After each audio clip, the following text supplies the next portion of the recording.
All right, so we're going to hit this one off right from the jump. Most wildlife photographers think they need a 600, an 800, a 500 millimeter f4 to have great wildlife photos. And I'm here today to prove that wrong. All right, so most of my career, most of my life, I've owned a 600 f4. It's the industry standard. I've said it before in previous videos, and everyone wants a 600. Everyone wants a 600. And then I had the 800, the 5.6 Nikkor, and great lens. One of the best lenses ever made, I would say. So I'm just giving it to you straight. With all my years of photography, insight, and trials and error, and trying different brands, with the exception of Canon, I've been through the ringer. I've owned most of the 600s. I've actually owned all of the 600s that Nikon has made in f4. I've owned the 500, two versions of the Nikon. I've owned the 800. I've owned the PF lenses also. So I can speak very, very in detail about the Nikon. I've owned the Sony 600 f4. Okay. So, and I've tested out some Tamron zooms. I've even tested the Sigma 500 Prime. I've tested some other ones out and I've tried them.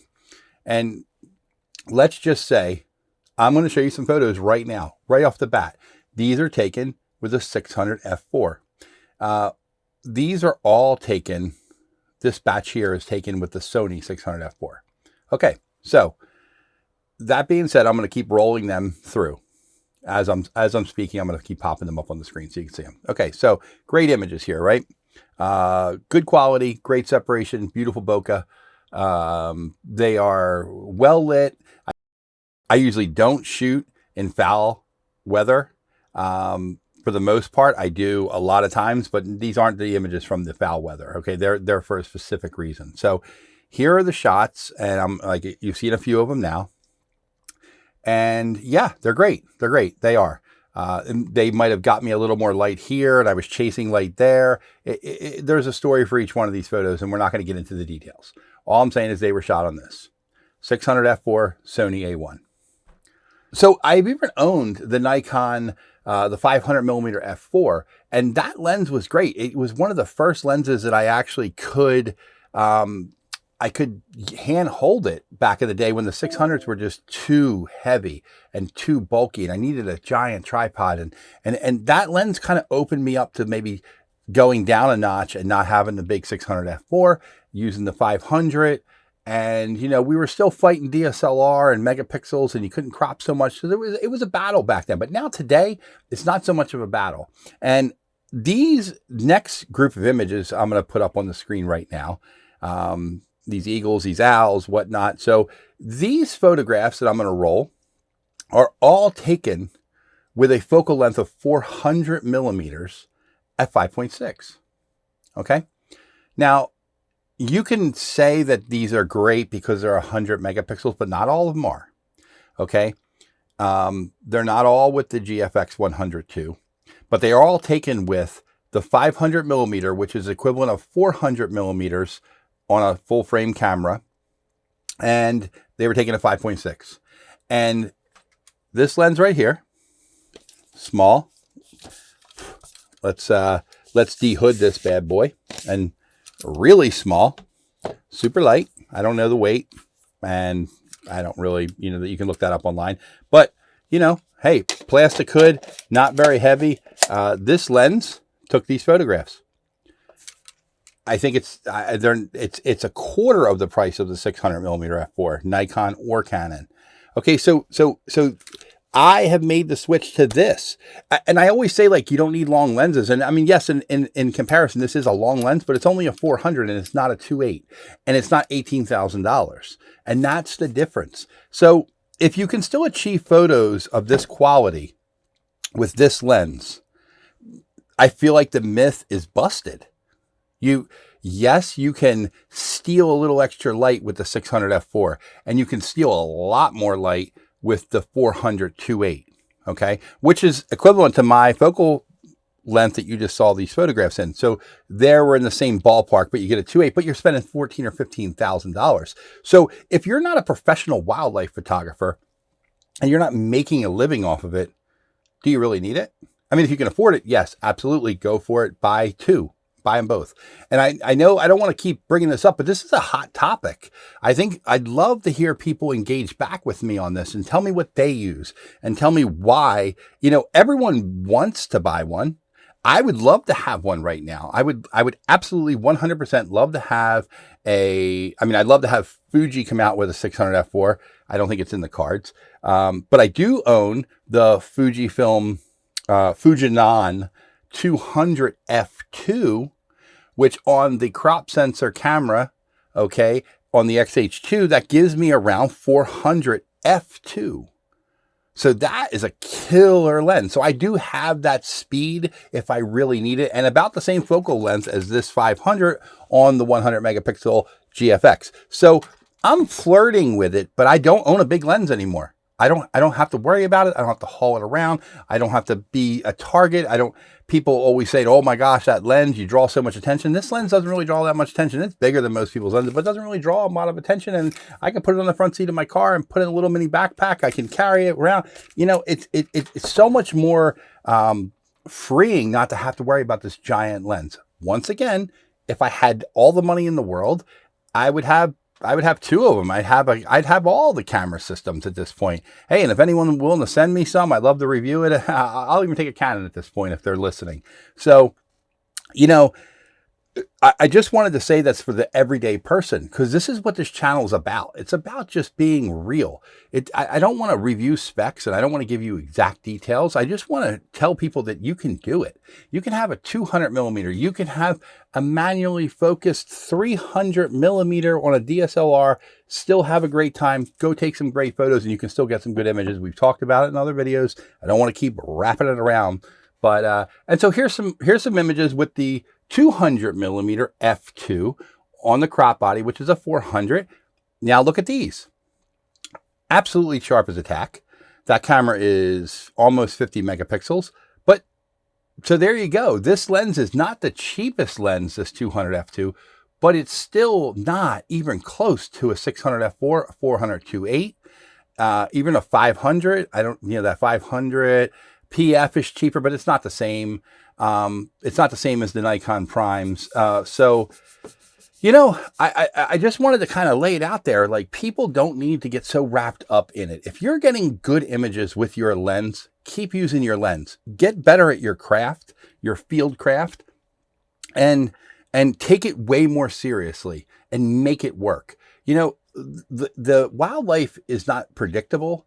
And you can never predict it, for that matter. And if I look back and I reflect back to owning the 600 f4 and how much it saved me. Yeah, I guess in certain situations it saved me, but typically those situations that I would think that it saved me in are still not printable photographs. Because if I'm shooting in that low light, or in the conditions where I might need that extra stop, and were those images really worth it? No. The best images I have, the strongest images I have, are close up in good light. That's it.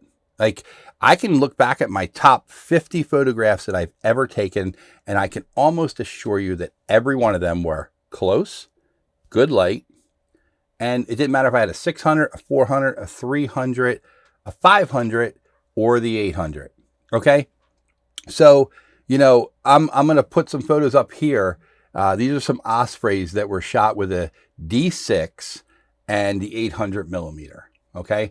DSLR camera, one of the best ever made, D6 and a 800 millimeter in the rain. This was cloudy and in the rain. So this camera performs exceptionally well in low light, not necessarily the lens, because it was a 5.6 and it was an 800. So once again, would these shots have been so much better? No, not necessarily. The f4 might have been a little brighter, but not necessarily better. So that's where I stand with this. I just feel like I want to try to put out there that just do what you do. Go out and take pictures of birds or foxes or wildlife or whatever you're shooting, and do it because you love to be out there doing it. Don't worry so much about the gear. Okay. I love my gear. Okay. I do. But there's something about carrying this camera on the front seat of my car. It forces me to try to take a photograph that that I probably could get in 3 seconds with this, or if I had the Z9 and the 600 in a millisecond. But I like to be challenged. I don't know about you. Maybe you don't. Maybe not everyone wants to be challenged. I want to be challenged. So get out there, use your gear, make the best of it. And believe me, ask me questions. I can give you any information outside of the Canon gear. I can probably give you a really good insight on most of the lenses around that and in your frame or in your cost range, or if you want some advice on what to get and what not to get. I mean, I've used the Sigmas, I've used the Sigma Sport, the Tamarons. I mean, they're all good enough. They're actually more than enough. They're not a kit lens. And everyone says, oh yeah, that guy's out there shooting with a Sigma and it's a joke. Well, some people can't afford a $14,000 lens or an $18,000 lens. It's just not in the cards. It's just not. And please do not feel like you're less of a photographer or less of a person because you don't have one. It's not a status symbol anymore. You know what? Everyone can get credit and buy one. It's not like believe me, when you see someone with a 600 f4, sure, you can be jealous of it and want one, but like, don't wrap yourself up in that. It's not the end game. You know, I remember when the Nikon D500 came out and the 2-500 came out, that lens and that combo was groundbreaking. Nikon set the wildlife world on fire with that setup. It was dirt cheap in the scheme of things. It made people that owned a D5 at the time and a 600 millimeter f4 feel like, what did Nikon just do? They put a camera that's almost as fast, that has decent low light. The controls were very much exactly the same. The autofocus was darn near close. And they gave me a 2-500 that was pretty sharp all the way through. I mean, I would say it was better than most, even at 500. That lens was better than the Sigma and the Tamron at 500 for sure, or at 600. That the Nikon was only 500, but it was sharp and it was dirt cheap, under $2,000, I think, for the lens and the body. You could get that as a kit. And I remember Conowingo, the year they came out with that, everybody had it and everybody started posting beautiful shots. Okay, sure, the light was good.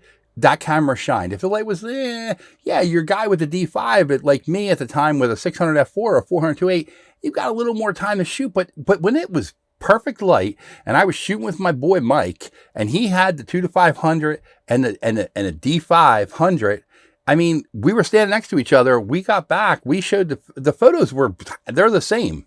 So that's the crazy thing. You got 20 wrapped up in your camera. He's got 3,500 carrying on a strap with a little tiny book bag. And you're thinking like, wow, technology is just everything's turning and it's still turning. So today I'm saying you can get a setup that's not $20,000. You can spend $4,000. You can spend $5,000. You can go to the used market, get a DSLR and you can still do it. So I would love to hear your comments. I would love to hear what you have to say. I would love some questions. I will try to help any way I can. But here are some more photos, and I'm gonna end it on these. You know, this is with a camera system, the GFX, which you've seen a video that I've had on before, the absolute wrong camera for wildlife. But these photos speak for themselves, as far as I'm concerned. Now, I'm not talking about content, and if you like the content, I'm saying these photos together are sharp, clear. There's no problems with the light. They're shot on a 400 millimeter focal length lens that I can carry around on a little neck strap. I don't need anything special. And you know what?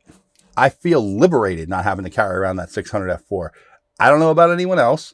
And I know that everyone wants to get to that point, but take it from someone who's been at that point for a long time. And it was my standard. And now I feel way more free and I feel like it's a little more of a challenge. And that's what I like. I like slowing down. I like to be challenged. I hope you all do too. Thank you for tuning in. 168 Wildlife. Please click subscribe and look for my future videos. But I appreciate your time and see you on the next one.